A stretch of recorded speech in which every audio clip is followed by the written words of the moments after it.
Hi guys, good afternoon. Dito ako sa labas kasi titingnan ko yung pinatanim ni amo na bulaklak. Kung ano ng hitsura.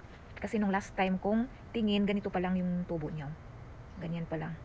Na parang sagbot lang. Tingnan natin guys. Kung anong hitsura na. Ito na siya guys oh. Ayan siya guys oh. Ganyan lang siya guys.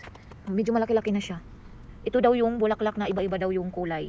Ito siya guys oh. Ito yung bulaklak. Yan.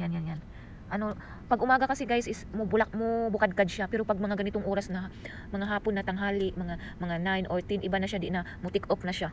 Ewan ko bakit kaya ganun. Parang kipi lang sa probinsya. Yan hanggang doon yan guys, sa dulo. Yan. Hanggang dulo yan. Maganda siya sa tingnan sa may nilalagyan nito. Maganda ang bulaklak, iba-iba ang kulay. Kaya si amo nagtanong sa akin kung iba-iba daw ang kulay. Paano ko naman ang kulay?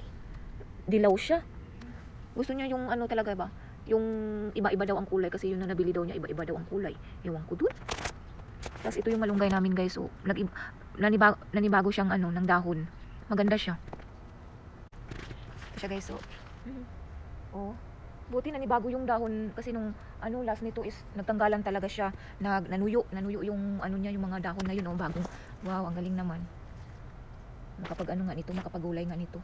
Pag magluto ako ulit ng tilapia. Kasi maganda to pag tilapia yung siya, yung prituhin mo na yung tilapia tapos ka ng sabon, tapos lagyan ng kamatis, sibuyas at saka bawang at saka yung luya. Masarap siya guys na try ko na ng luto. Ang ganda ng niya, dahon. Panibago talaga siya. Oh. Ang haba.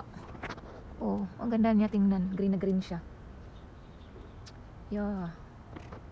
Pa siya yung hindi pa parang dabong pa siya na dahon, parang hindi yung guys, hindi yung matanda na dahon kasi may iba kasi yung iba kasi matanda, yung green na green, basta mailan parang matanda na, parang guwang na ang kanang dahon, ilhan man.